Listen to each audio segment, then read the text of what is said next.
The starting grid for the 6 hours of Imola is finally set.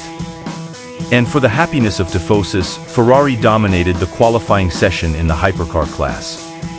So let's check now the 6 hours of Imola qualifying preview. Starting with the LMGT3 class. As expected, it was a competitive qualifying session in the LMGT3 class, and it was difficult to pick who could be in pole position. There were 18 cars on track, and the top 10 would be able to go to the Hyperpole session. And at the end of the first qualifying session, we had a huge surprise with both Corvette's TF Sport and also Aston Martin from Station Racing failing to go to the Hyperpole session. And this was the final result in the first LMGT3 qualifying session. In first position was 92 Montai Pure Racing, Iron Dames in second, Montai EMA 91 in third, Vista AF Corse in fourth, the 55 from the same team in fifth, Team WRT 46 in sixth, and its sister car 31 in seventh, a surprising Mustang from 88 Proton Competition in eighth, Aston Martin Heart of Racing in ninth, and 59 United Autosports in 10th. These 10 cars qualified for the Hyperpole session. And these teams below failed to go to the Hyperpole session. And our cases of TF Sport 81, 777 Station, 82 TF Sport, 77 Proton Competition, 95 United Autosports, 78 and 87 Acody's ASP Team, and 60 Iron Lynx. Right after, we had the Hyperpole session in the LMGT3 class.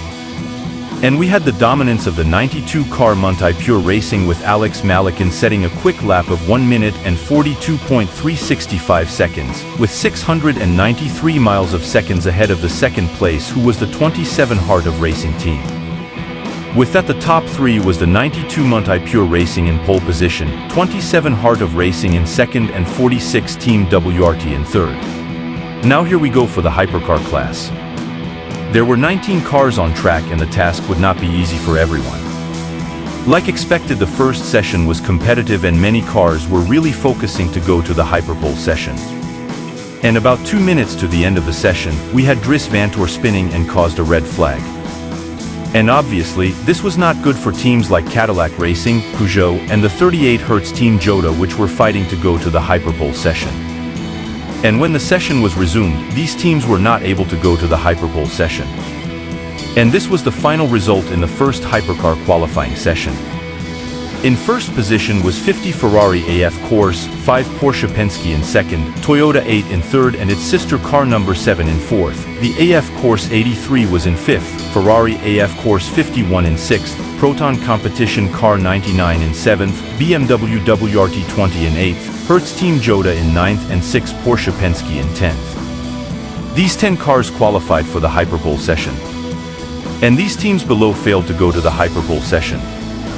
And our cases of Hertz Team Jota 38, Cadillac Racing 2, BMW WRT 15, both Peugeot cars 93 and 94, Lamborghini Iron Lynx 63, both Alpine cars 35 and 36, and Isotta Fraschini in last position. Right after, we had the Hyperpole session in the Hypercar class. We had a huge battle between Ferrari, Porsche, and Toyota in this session. But we had Matt Campbell, Brendan Hartley, and Kamui Kobayashi committing mistakes on track, and otherwise, the Ferrari cars were going very quick. And with that, we had top three only with Ferrari cars, with the 50 in first, 83 in second, and 51 in third. A very great result for the Maranello manufacturer, considering that the race is in Italy. Will Ferrari finally win in the Hypercar class after the 24 hours of Le Mans race last year? Will the Tifosis celebrate a lot tomorrow? So tell me in the comment sections below. And don't forget to subscribe to the channel to not lose more videos about sports cars racing. We see you in the next video.